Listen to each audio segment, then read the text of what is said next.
Hello दोस्तों।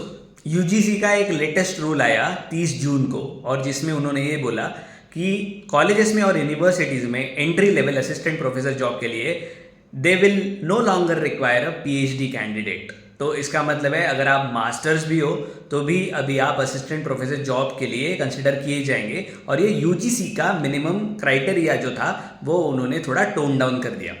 ये जो क्राइटेरिया था कि आप पीएचडी होने चाहिए, ये क्राइटेरिया का रूल आया था 2018 में। 2018 में ये बोला गया था कि everybody who wants to apply in universities and colleges, mostly in higher institutions, वहाँ पे बेसिकली आपको पीएचडी होना ज़रूरी है। अभी ये रूल को चेंज कर दिया गया और ऐसा बोल रहे हैं कि अभी पीएचडी की ज़रूरत नहीं है।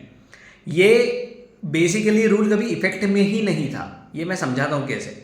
2018 में क्या चल रहा था कि बेसिकली लोग क्या करते थे, नेट सेट क्लियर करते थे और असिस्टेंट प्रोफेसर की जॉब उनको लग जाती थी। इंजीनियरिंग में उसका इक्विवेलेंट है गेट पास करके एमटेक कर लेना। अगर आप एमटेक भी हो तो कई सारे इंस्टीट्यूशंस आपको एक्सेप्ट कर लेते थे, ठीक है, पीएचडी ना होते हुए भी। और मैं कौन से इंस्टीट्यूशंस की बात कर रहा हूँ, जो सेंट्रली फंडेड या फिर स्टेट फंडेड इंस्टीट्यूशंस है वो भी। ये रूल इम्प्लीमेंट करने के बाद इसको इफेक्ट में लाने के लिए पहले 3 साल दिए गए थे। तो ये रूल इम्प्लीमेंट होने वाला था 2021 में। तो जो भी लोगों को उस टाइम ये रूल से जो अफेक्ट हो रहे थे 2018 में, तो उनको 3 साल मिल गए थे कि हाँ वो उनकी पीएचडी कंप्लीट कर लेंगे और फिर उनको ज़्यादा फर्क नहीं पड़ेगा, मतलब अफेक्ट नहीं होंगे वो। तो जो नए लोग आएंगे वो धीरे धीरे फिर वो रूल इम्प्लीमेंट होता जाएगा, तो नए लोग अपने आप ही पीएचडी करके आगे चले जाएंगे। 2021 में ये रूल अप्लाई नहीं कर पाए क्योंकि कोविड था और ये जो डेट थी इम्प्लीमेंटेशन की ये पोस्टपोन कर दी गई थी इस साल 2023 के 1 जुलाई से। तो 30 जून को ये रूल इफेक्ट में ना ही आते हुए उसको स्क्रैप कर दिया गया। तो बेसिकली ये रूल कभी इफेक्ट में था ही नहीं, ऐसे समझ सकते हैं। तो बहुत सारे लोगों ने ये ट्राई करना चालू किया था कि चलो पीएचडी में एनरोल कर देंगे ये वो, लेकिन ये इंपॉर्टेंट भी है, उनका एफर्ट वेस्ट नहीं गया। बिकॉज अगर आपको प्रमोशंस चाहिए आगे कॉलेजेस में या फिर यूनिवर्सिटीज़ में, तो अभी एंट्री लेवल में तो आप घुस जाओगे, ठीक है, विदाउट एनी पीएचडी। लेकिन अगर आपको आगे जाना है, एसोसिएट प्रोफेसर के पद पे जाना है, तो आपको पीएचडी ज़रूरी रहेगी। और मैं फिर से बोल रहा हूँ कि अभी मेरी जो ऑडियंस है, मेरा जो व्यूअरशिप जो आती है वो बेसिकली इंजीनियरिंग के स्टूडेंट से आती है और साइंस के लोगों से आती है। तो मेरे को नहीं लगता कि इंजीनियरिंग और साइंस में इंस्टीट्यूशंस अपना अपना रूल चेंज करेंगे, क्योंकि क्या बोला गया है रूल में, बेसिकली ये तो मिनिमम रिक्वायरमेंट है। यूजीसी ने बोला कि हाँ आप मास्टर्स के स्टूडेंट्स ले सकते हो, लेकिन आपको पता है कि इंजीनियरिंग और साइंस में बहुत ज़्यादा रिसर्च होती है और बहुत ज़्यादा पीएचडीज प्रोड्यूस होते हैं।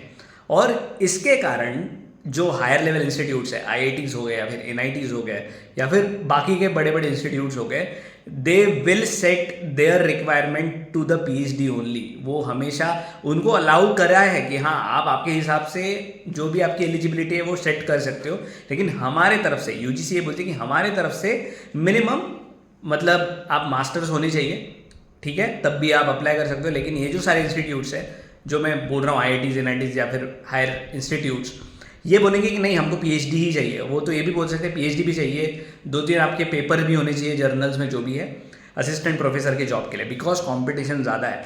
तो ये याद रखना, इवन दो ये रूल आया है, इंजीनियरिंग या साइंस के फील्ड में ये बहुत ज़्यादा मैटर नहीं करेगा, क्योंकि जो इंस्टीट्यूशंस रहेंगे उनको हमेशा ऐसे लगेगा कि नहीं अपने को तो ज़्यादा ही मतलब अच्छे खंदे लोग चाहिए, तो यहाँ पे पीएचडी का रूल रहेगा। लेकिन अगर आप मास्टर्स भी हो तो भी बहुत सारी प्राइवेट यूनिवर्सिटीज़ हो गई या फिर बहुत ज़्यादा जो प्राइवेट कॉलेजेस हो गए, वहाँ पे आप मास्टर्स स्टूडेंट रह के भी अप्लाई कर पाओगे और असिस्टेंट प्रोफेसरशिप कर पाओगे। इसका फ़ायदा बहुत सारे ऐसे लोगों को होगा कि जो जॉब ढूंढना चाहते हैं एमटेक के बाद, और या फिर जिनको टीचिंग की फ्लेयर है, टीचिंग बहुत पसंद है लेकिन उनको पीएचडी नहीं करनी। सो बेसिकली ये बोला जा रहा है अभी कि हाँ टीचिंग एक आर्ट है और नॉट नेसेसरीली कि एक अच्छा रिसर्चर हमेशा एक अच्छा टीचर होगा। तो एक टीचर्स को अपॉर्चुनिटी दी जा रही है या फिर बहुत सारे लोगों को फ़ायदा भी होगा इस चीज़ का कि हाँ आपका अगर टीचिंग एक फ्लेयर है तो वो आप एक्सपेरिमेंट कर सकते हो कई सारे कॉलेजेस में, कई सारे इंस्टीट्यूट्स में। तो आगे आप कभी कभी देख भी सकते हो कि अगर किसी डिपार्टमेंट में ज़रूरत नहीं है पीएचडी की तो ये भी बोल सकते हैं, इवन आईआईटीज़ एनआईटीज़ में भी बोल सकते हैं, जो कि मेरे को नहीं लगता ऐसे होगा, लेकिन बोल भी सकते हैं कि मास्टर्स भी हो तो भी आप अप्लाई कर पाओगे। तो पहले ये रूल था और यही रूल कंटिन्यू होगा। तो पीएचडी वाला मिनिमम रिक्वायरमेंट नहीं है, ठीक है। तो आप इसका कैसे फ़ायदा उठाओगे मेरे को लिख के बताओ। जो बाकी की फील्ड है जैसे लॉ हो गया, फिर आर्ट हो गया, उसमें वैसे ही लोग बोलते हैं कि यार हमारे फील्ड में तो वैसे भी पीएचडी की ज़रूरत नहीं होती, बहुत सारे लोग करते भी नहीं है।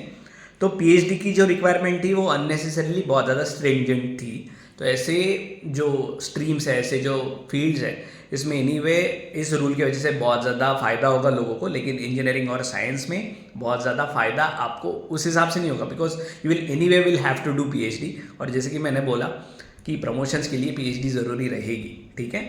लेकिन एंट्री लेवल बैरियर क्लियर हो चुका है। तो this is a latest news. और अगर आपको ये जो भी डाउट्स हो मेरे को नीचे लिख के बताओ। फिर से बता रहा हूँ, ये डाउट मेरे को आता है कि नेट सेट का इक्विवेलेंट है इंजीनियरिंग साइंस में गेट। तो अगर आप गेट क्लियर करके एमटेक करे हुए हो, you are eligible for assistant professor job, ठीक है। तो मिलेंगे जल्दी ही एक नए वीडियो के साथ, तब तक के लिए ज्ञान देते रहिए। टाटा।